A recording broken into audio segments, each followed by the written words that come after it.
నమస్కారం, welcome to I dream. నేను మీ విజిత.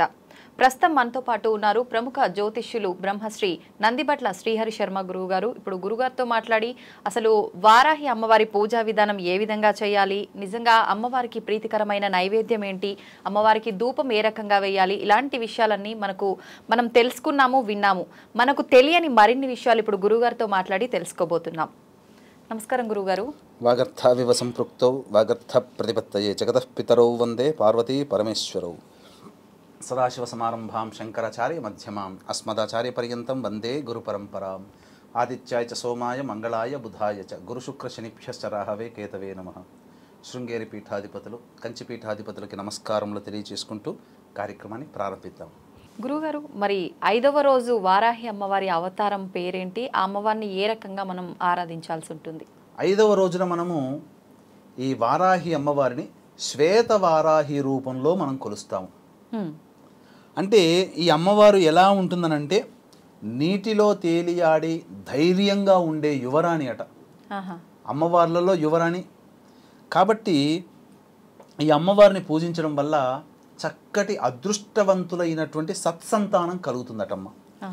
ఇక ఈ అమ్మవారిని పురాణాల ప్రకారం ఏం చెప్పబడుతుందనంటే రాముడి చేత శపించబడి శిలగా మారినటువంటి వైశ్రవణుడు అనేటువంటి యొక్క వ్యక్తి యొక్క కుమార్తెగా ఈ యొక్క శ్వేతవారాహి అని చెప్పి అన్ని పురాణాలు చెప్పబడుతున్నాయి.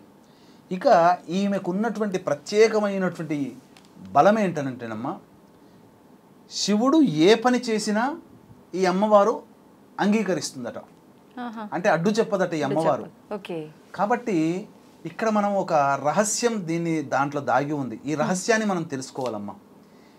ఈ అమ్మవారు మనకు ప్రసాదించిందంటే అడ్డు చెప్పదన్నట్టే కదా. అవునవును. ఆ ప్రసాదం అంటే శివుడు అంగీకరించి ప్రసాదించినట్టే కదమ్మా ఇక్కడ. అంటే ఈ అమ్మవారు ప్రసాదించింది శివవర ప్రసాదం అవుతుంది. అంటే ఈశ్వరుడు కూడా అనుగ్రహించినట్టే లెక్క. కాబట్టి ఈ శ్వేత వారాహి రూపంలో వారాహి అమ్మవారిని 5వ రోజు కొలవడం ద్వారా మనకు శివానుగ్రహం తొందరగా కలుగుతుంది అనే విషయాన్ని తెలుసుకోవాలి. ఇక ఈ అమ్మవారిని పూజించడం వల్ల గత జన్మ కర్మదోషం తొలగిపోతుంది, స్థిరత్వం వస్తుంది. అంటే ఉద్యోగం లేని వాళ్ళకి ఉద్యోగం వస్తుంది, నాకు ఇంకా పర్మనెంట్ కాలేదన్న వాళ్ళకి పర్మనెంట్లో అయిపోతాయి, వ్యాపారంలో స్థిరమైన సంపాదన కలుగుతుంది, అఖండమైనటువంటి కీర్తి ప్రతిష్టలు కలుగుతాయి. కీర్తి ప్రతిష్టలు అంటే మన పేరు మన 10 మంది నోళ్లలో మంచిగా నానుతుంది అని చెప్పవచ్చు. ఇక ఈ అమ్మవారికి పెసరపప్పుతో చేసినటువంటి అన్నము నైవేద్యంగా పెట్టాలి, దధ్యోజనం కూడా పెట్టాలి. ఇక విశేషముగా అమ్మవారికి చాలా ఇష్టమైనటువంటి నైవేద్యములలో ముఖ్యమైన వస్తువులు తెచ్చుకొని పెడితే అమ్మవారి యొక్క అనుగ్రహం శీఘ్రంగా కలుగుతుంది.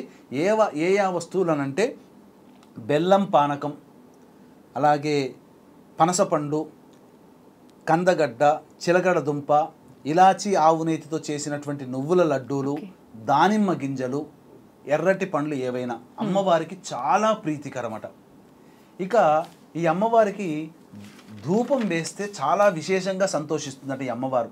మరి ధూపం అంటే ఏ వస్తువులతో ధూపం వేయాలనంటే గుగ్గిలము, మైషాచి, యాలకుల పొడి, పసుపు పొడి, తెల్ల గురువింజల పొడి, అలాగే మిరియాల పొడి, శొంఠి పొడి, తెల్ల జిల్లేడు పొడి, మిరప పొడి, ఈ 9 రకాలైనటువంటి వస్తువులతో అమ్మవారికి ధూపం వేసినట్లయితే ఇంట్లో ఉన్నటువంటి నరదృష్టి, నరఘోష, ప్రయోగ బాధలు, చికాకు సమస్యలు, కొంతమంది కుటుంబంలో మానసికంగా అమావాస్యకి పౌర్ణమికి చికాకులు పడుతుంటారు కదమ్మా, అటువంటి వాళ్ళకు కూడా ఈ ధూపం వేయడం వల్ల అమ్మవారి అనుగ్రహంతో ఆ సమస్యలన్నీ కూడా తొలగిపోతాయి. ఇక అమ్మవారికి చివరిగా తాంబూలం సమర్పించుకునేటప్పుడు తాంబూలంలో పచ్చకర్పూరము, యాలకులు, లవంగాలు, జాజికాయ, జాపత్రి, జువ్వాది ఇలాంటి సుగంధ పరిమళమైనటువంటి ద్రవ్యాలని తాంబూలంగా ఇచ్చి పూజ చేసేవాళ్ళు తాంబూలాన్ని తినవచ్చు. అలాగే నైవేద్యంగా పెట్టినటువంటి వస్తువులన్నీ కూడా కుటుంబ సభ్యులు తినవచ్చు. గురువుగారు, నవరాత్రులు అయిపోయిన తర్వాత 10వ రోజు చేయాల్సిన కార్యక్రమాలు ఏమైనా ఉంటాయా గురువుగారు? మళ్ళీ కొన్ని ఆచారాలు ఉంటాయమ్మా. మన యొక్క హిందూ సనాతన ధర్మంలో కౌళాచారము, వామాచారము, సమయాచారము, దక్షిణాచారములు ఉన్నాయి. ఒక్కొక్క ఆచారాన్ని అనుసరించి నవరాత్రులు చేసే విధానంలో 9 రోజులు కొన్ని చేయవచ్చు. 9వ రోజు ఉద్యాపన చెప్పవచ్చు. విశేషముగా కొంతమంది 9 రోజులు అమ్మవారి నవరాత్రి పూజా విధానాన్ని సంపూర్ణంగా గావించి 10వ రోజు పూర్ణావతారంగా 10వ రోజు కూడా అమ్మవారిని అర్చించి ఉద్యాపన చేస్తారు. ఈ 10వ రోజు ఆదివరాహి అని అంటారు. అమ్మవారిని ఆదివరాహి రూపంలో కొలవాలి. మీకు బాగా చెప్పాలి అని అంటే అరుణాచలేశ్వరునికి దగ్గరికి వెళితే తిరువన్నామలై అని అంటారు, టెంపుల్ ఉంటుంది. అలాగే ఆది తిరువన్నామలై టెంపుల్ కూడా ఉంటుంది. అంటే మొట్టమొదటిది అని అర్థం. అంటే మొట్టమొదటి అమ్మవారు ఉద్భవించినటువంటి స్వరూపాన్ని భావన చేసుకుంటూ 10వ రోజున కూడా ఉద్యాపన చేయవచ్చునమ్మ. అందులో ఏమాత్రము తప్పు లేదు. ఈ విధంగా 10వ రోజున అమ్మవారికి సంబంధించిన పూజా విధానంగా ఉద్వాసన చేసుకుంటే చాలా మంచిది. ఎవరి మతానుసారం, ఎవరి ఆచారానుసారం 9 రోజులైనా చేయవచ్చు, 10వ రోజు అయినా కానీ ఉద్యాపన చేయవచ్చు. వారాహి అమ్మవారి గురించి అనగానే అందరూ అంటే పూజ, నైవేద్యము ఇదొక్కటే గురుగారు. ప్రత్యేకించి ప్రతిరోజు నవరాత్రుల్లో 1 నుంచి 9 రోజులు అంటే 10వ రోజు ఉద్యాపన కూడా ఏ రకంగా చేయాలనే విషయాన్ని చాలా చక్కగా తెలియజేశారు గురుగారు. ధన్యవాదాలు. సర్వం శ్రీ ఉమామహేశ్వర పరబ్రహ్మార్పణమస్తు.